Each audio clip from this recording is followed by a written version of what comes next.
You want to reclaim your mind and get it out of the hands of the cultural engineers who want to turn you into a half-baked moron.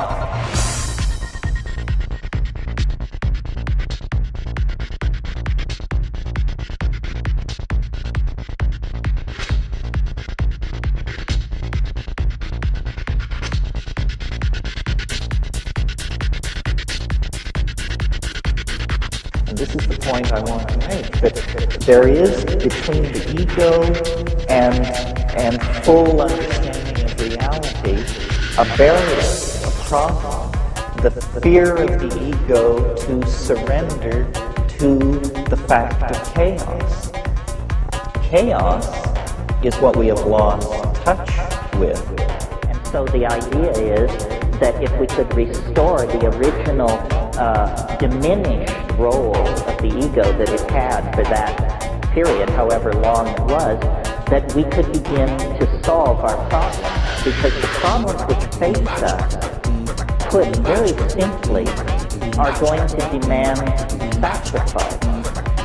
And sacrifice is what the ego doesn't want to hear about. Sacrifice. Fear of sacrifice. And I wondered to myself, well, if this is true, then something about the way that we work and the way the universe works must be beyond what current science says. And so it really set me on that quest around the world to find out what it was that could explain this phenomenon. And there were two things that really convinced me. One is that big reality, the stuff that we see, the sticks and stones reality of our world, is not set, it's not final. They found in latest studies that even things like molecules are in a state of becoming. They're in a state of what physicists call superposition. In other words, they haven't collapsed into any one single state yet. There was that. And there's also the idea that living things are transmitters and receivers of information. Reclaim your mind. I think the real important thing is that you say that intention works at a significant amount of time in all of these studies. So that's got to be beyond 50%. So 60%, 70%. Some of the studies show 80%. Some of the studies show that intention is probably the greatest drug developed in the world. That I think that for some of the more conservative studies of mind affecting machines, for instance, if you look at the effect size of that, it is about 10 times as good as the effectiveness of something like aspirin. And aspirin has been considered one of the greatest drugs of all time. That's true. You want to reclaim your mind and get it out of the hands of the cultural engineers who want to turn you into a half-baked moron. I'm just not going to let go. I'm going to have this pit bull attitude that I'm going to make something happen. That's what intention is.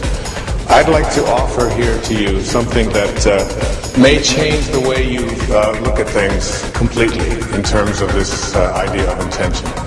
Rather than thinking of intention as something that you are going to do, because the implication behind that is that this is the ego. This is the ego at work. And the part of me that says, I am going to make it happen. I've come to a place in my life now at the age of 63 where I finally realize that I don't write the books, that there's an energy that is working through me, whether you call it source or God or spirit. It doesn't make any difference what you call it. But this energy that is working builds all the bridges and writes all the books, and very important and powerful words to consider. Think of it like this, that everything in this universe was intended here, including you, including every mosquito and every palm tree and every avocado and all of the Rocky Mountains and the oceans, that everything that shows up in the material world emanates from a source. And this source can be thought of as that which intends things into the material world. And the question here today isn't whether or not you are going to be connected to it, because you couldn't be listening to this program. You couldn't be processing what I'm saying here if you weren't connected to this field. This field beats your heart. Fear of being sacrificed. Intention isn't about whether you're going to connect to it. You're already connected to it. The question is, how rusty, how corroded, how dirty is the link between you and this field of intention? You are able to create miracles. You are able to heal yourself. You are able to attract into your life the abundance that has been missing. You are able to find the right people and have them show up exactly on time. Because that's how the universal source from which all things and all people originated, that's how it works. And what we're going to be doing here today in this program is looking at how to get that link back to intention and to not only be connected to it, but to always be ready to keep that connecting link clean, uncorroded.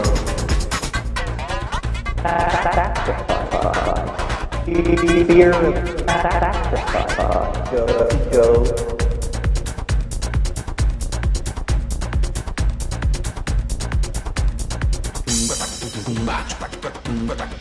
Catalysts to say what has never been said, to see what has never been seen, to draw, paint, sing, sculpt, dance, and act what has never before been done, to push the envelope of creativity and language. And what's really important is, I call it the felt presence of direct experience, which is a fancy term which just simply means we have to stop consuming our culture.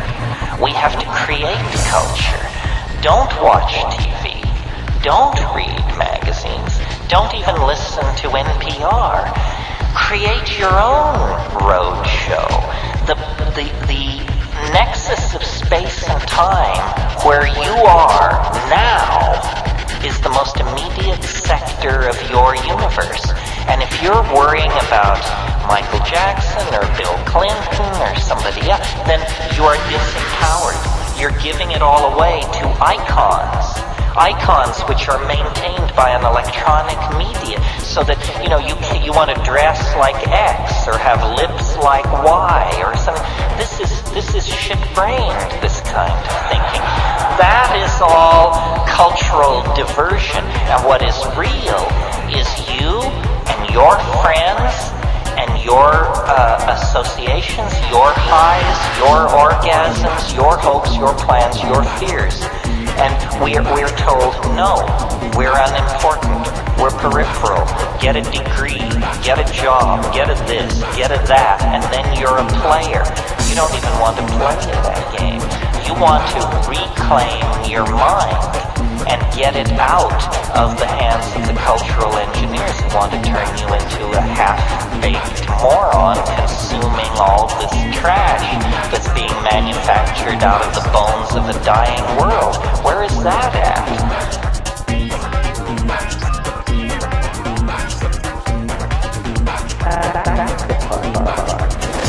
Fear of sacrifice. Go. Reclaim your mind